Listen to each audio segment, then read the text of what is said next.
Voice memo, 5:27 p.m. Rolling. 3, 4, 5, 6. It's Tuesday, October 26th, 5:20 p.m., almost 5:30. And I'm grabbing my thoughts as I set up my devices, multiple, to achieve a weird thing that many people may be like, why do you waste your time doing this? As a sort of knee-jerk response. And many others might be like, it's interesting, and might find at least entertaining to hear about, if not somewhat engaging. I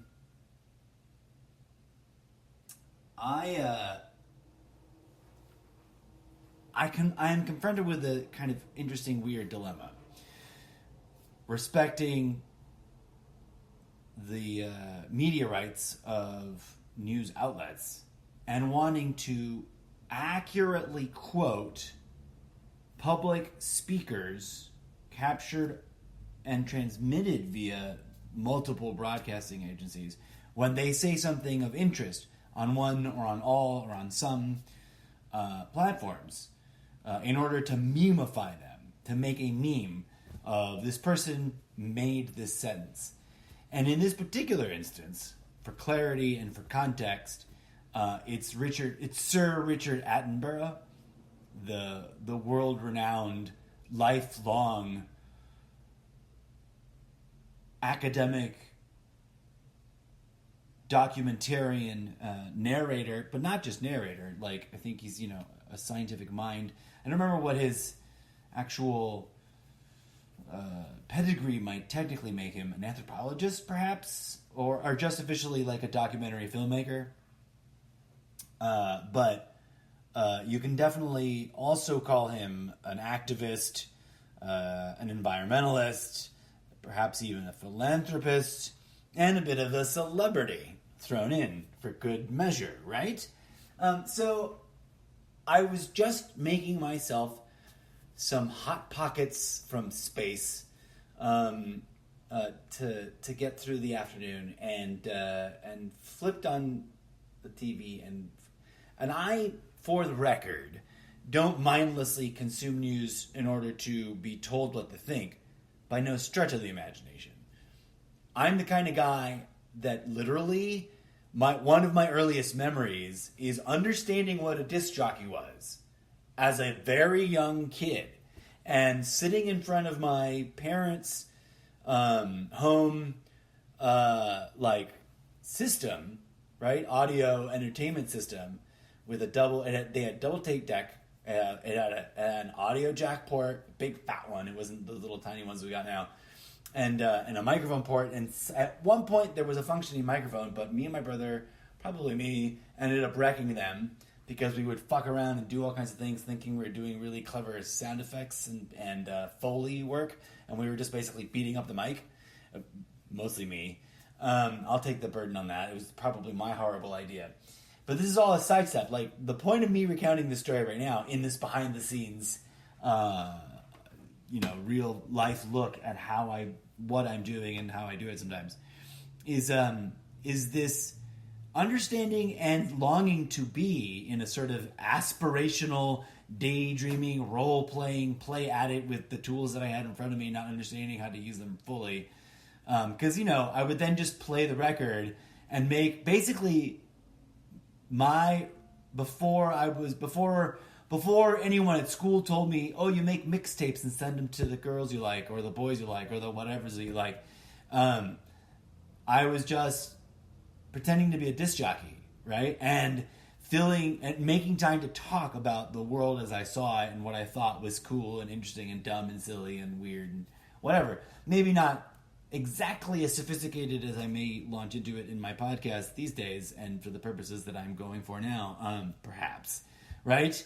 But totally like as a young kid. But it was the driving vision was to be on the air and have a voice and share the thoughts and the critiques of things and celebrate the instances of interesting people saying interesting things that are provocative in that unifying, healthy kind of way, rallying us around the things that really matter, as opposed to spurring us into silos in which we just get rattled up and frenzied, foaming at the mouth, and get drawn into intractable conflict kind of variant. But I digress. Here I am, flash forward the rest of my life, just having fun, goofing around and experimenting with things. And I was just going to mind my own business and eat these, space burritos. But Sir Richard Attenborough had to... Attenborough, not Edinburgh. Edinburgh is a city in Scotland. He just had to say something epically, amazingly wonderful, which now, at this moment in time, just 10 minutes later, I don't know what it was. I don't know what he said. But I'm going to go ahead and push play before the buffer on this thing starts bailing out on me, which happens to me more often than you would even care to be bothered to know. But it's frustrating to me because I always lose cool quotes because I forget about that I push pause. Because I'm a little paranoid. So this is all protected. I'm not trying to infringe their rights.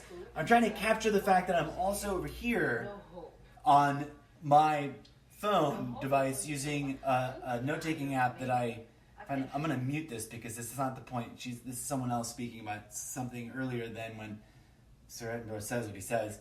I'm going to use Evernote to hopefully capture what he says, voice to text, word for word, instead of spending like 12 minutes trying to paste it together with my thumbs and fingers and ears.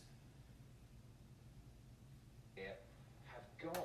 Now there's shame involved. Okay, that's still the reporter guy talking.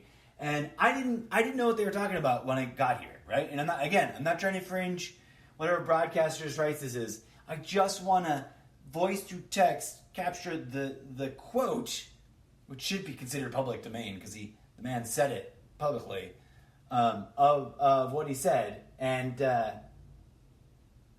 hopefully find a good free on the internet portrait of this gentleman and make that meme of like, this is a serious statement that worth considering, like gravitas. And I'm not just saying that, and he's not just saying it, but he said it, and I'm saying what I'm saying. Okay, hold on. I think we're getting into the right part of the broadcast. There's a drone. Recognized globally, Sir David Attenborough will play a key role at the COP26 climate summit. Okay, so I'm not trying to. I just want to capture the one bit with the text. Is a battlefield. This is when he's talking about ants. Its tendrils are highly sensitive to and I'm going to press record. No, I'm going to press the microphone on my notepad and let it listen to his words, hopefully transcribe it. Not this part, but the next thing, the real thing that he says. And he told me with his usual enthusiasm about the results. You can build up a sequence into a real drama, so you really feel that particular plant is hell-bent on strangling some other plant, which they often are, of course. The Attenborough message. Okay. That didn't work out, but it caught the first. That wasn't the quote I was going after first, but it was an interesting quote. I think, now that I've been actually paying attention, was describing the interesting, fascinating phenomena of crafting a documentary where you can see that the plants that in nature, in this jungle that they're exploring, are alive and are kind of at each other's throats, and that they go to strangle, like different plants go to strangle each other to like survive. And he opens his statement, my voice to text grabbed, you can build up. Because he said something along the lines of, you can build up a sequence wherein you can see quite clearly that they're at each other's throats and strangling something. But I may have thrown in words that he didn't say. And I don't know how much of it got caught on tape. And again, this I'm hopefully probably not going to use anytime soon. I'm just capturing it so I can edit out the news bits, but capture myself and the narrative of doing this thing, trying to get voice to text to grab a good quote off the TV, because sitting around trying to like hear it correctly and then type it all out, I've tried, is exhausting for me because my short-term memory just drops whatever long-ass sentence someone said. And so I'll get a word or two in and I'll be like, what's the rest? And then I gotta rewind. And it take 12 minutes, 15 minutes. So I'm trying to see if this is more expedient or not. Now, I think the next thing he says, keep your fingers crossed, support me here, join me in the very next thing he says, and I've raised the volume so hopefully the phone will hear it more clearly, is the quote I'm trying to grab. Because it was a mind-blowing thing that he said, I think. I remember. But I don't remember what he said anymore at all, whatsoever. Testing, quote, Attenborough said, plants aren't just fascinating to look at, they're essential for tackling climate change. And he says that time is now running out for the richest countries in particular to take action. Okay, that was fun and awesome. Cut. And it didn't catch that was fun and awesome. That was also not the right quote. Hold on a second. Here it is. It's starting now. Wait, I gotta pause it. I gotta pause it proper. Push the developed nations of the world. Time for the richest countries in particular to take action. Okay, the next thing, I did get something that the commentator said that was interesting that I might try to adapt. Caught on the text to voice to text. So it's now written in a little notepad. Here we go. The next thing should be, to quote Sir Attenborough, it would be really catastrophic if the developed nations of the world, the more powerful nations of the world, simply ignored these problems. Well, it's nothing to do with us, because Okay, so no, it misquoted me, or it wrote, to quote Sir Edinburgh, the city, which I'll not have to use in a book. I'll have to name someone that, even though they're not a knight in anything, and they're not from that city. They're just going to be called, like, their parents were just crazy hippies, called them Sir Edinburgh. I just want to capture all part nations of the world. So the richest countries in particular to take action. this next thing that he says. I want to capture that with voice to text. One last attempt. If we strike out, then it's over. I'm never doing this again. it would be really catastrophic if the developed nations of the world, the more powerful nations of the world, simply ignored these problems. Do we say, oh, it's nothing to do with us because our arms? We caused it. Our kind of industrialization is...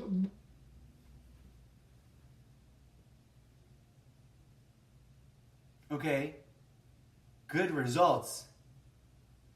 Although I've got to fill in one last phrase he said that didn't get captured. And cross our arms. Period. We caused it.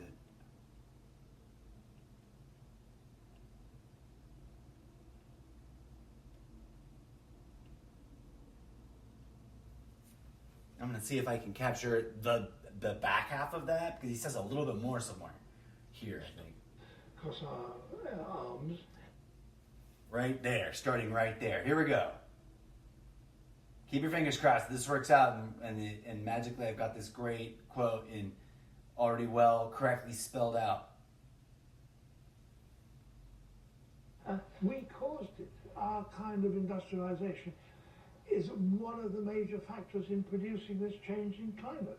We have a moral responsibility. Even if we didn't cause it, we would have a moral responsibility to do something about thousands of men, women and children who've lost everything. Lost everything. Can we... That's the quote.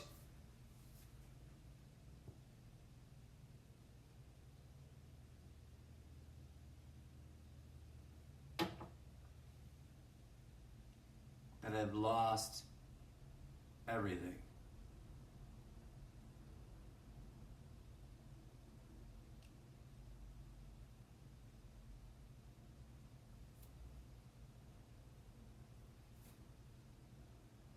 He said our kind. It wrote all kinds.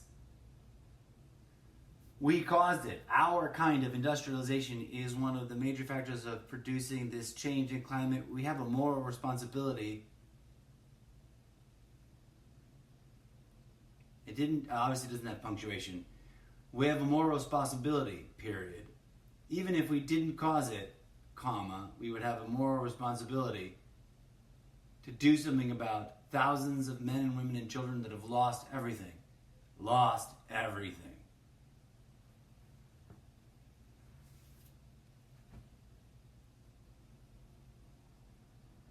Sir David Attenborough or something like that. Is that his name? And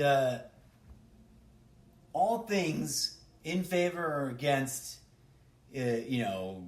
wild-haired ideas and real-world criticisms regarding the media platforms that captured this moment and whatever. Setting all that aside, the words that this benighted, wizened old, I have always found him deeply authentic, well-informed, and well-spoken gentleman of the world.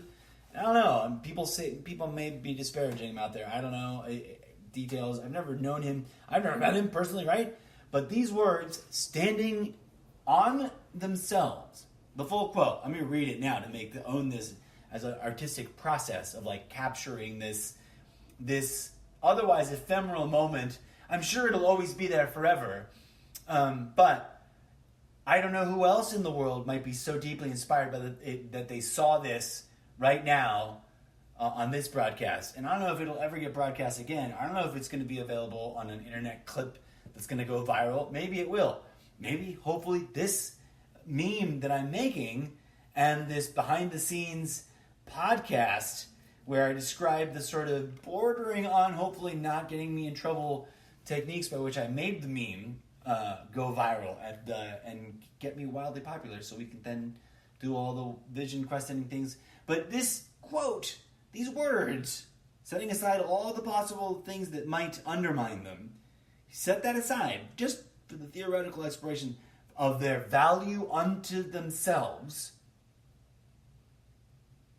are powerful. It would be really catastrophic. I am quoting him now, rereading what I captured for it to be part of the podcast history, the annals of the Almost Daily podcast history. Sir David Attenborough was overheard saying this on cable television on this day of our Lord, blah, blah, blah, blah. I forgot what the date is. It's too far away. I can't read it from here, but we'll fill it in later. And I quote Sir David Attenborough. It would be really catastrophic if the developed nations of the world, the most powerful nations of the world, simply ignored these problems. Do we say nothing? Do we say it was nothing to do with us and cross our arms? We caused it. Our kind of industrialization is one of the major factors in producing this change in climate. We have a moral responsibility. Even if we didn't cause it, we would have a moral responsibility to do something about thousands of men and women and children that have lost everything. Lost everything. Powerful, powerful words, and so much to discuss and unpack because it just lays down this powerful yet sort of tough love, true, real, authentic not playground bully tactic bullshit self-hype, tough love, kind of tough love that the world really does need. There's an island of plastic in the middle of our oceans, and there's real, believable, calculatable predictions that there will be so much plastic in the ocean, so much of our own garbage plastic in the ocean soon that things that are alive in it will just choke to death because they won't be able to find food. Period. It won't be, oh, they'll get by, tough it out, evolution. Unless George Carlin's prediction that Mother Nature wants us all to turn into synthetic flesh, but that's, of course, poo-hooed as transhumanism. But what the heck are we doing? Never mind evil plans about them injecting us with stuff. What are we doing coating the world with toxic waste? And leaving life nothing to eat and grow and evolve on by coating the world with plastic waste, with unedible, toxic, man-made, not just the trash we don't recycle and throw away and ends up in the ocean, but everything. We are literally suffocating this living uterus that is not flat at all, and most certainly is alive, and is a system of living systems that are all alive, that all require the sacrifice of one's own body to be consumed by others. It's a food web, not a food pyramid. And what are we doing? Instead of being a part of a healthy, natural order of things in maybe some way that allows for some postmodern conveniences, we are totally just shit-canning this entire place and coating it in unedible, unimpregnatable, like it can't be broken down, life can't get through it if you coat it. If you coat life in it, life can't breathe. Never mind eat. Toxic waste, cornucopia, and suffocating from it. Now, the question is, how do we exercise that moral responsibility at an individual level, at a community, organizational grassroots movement level, at local ordinances and local city elections level, and state ordinances and federal, and what is it? Policy making and elections level and federal level, etc. And how do we know that what we're asking them to do is actually really getting done? These questions and so much more as we unpack the significance of these kinds of intense declarative statements. That is it just alarm bell ringing? Or have we really, hey, cue, I wish I could do this, back to the fantasy of being an actual DJ. I wish I could just play We Didn't Start the Fire by Bruce Willis. Maybe not in your universe, but in mine, that's his name. Bruce fucking Willis, but whatever you want. You want to call him the boss, he's the boss. But We Didn't Start the Fire by Billy Joelstein. No, by Billy Jingles. By Billy Joel. In your universe here. Can't cue it. Don't sue me for referencing it and making a weird, funny, improvised joke about it. I know we didn't start the fire. I know you didn't start the fire. But everything's on fire, yo.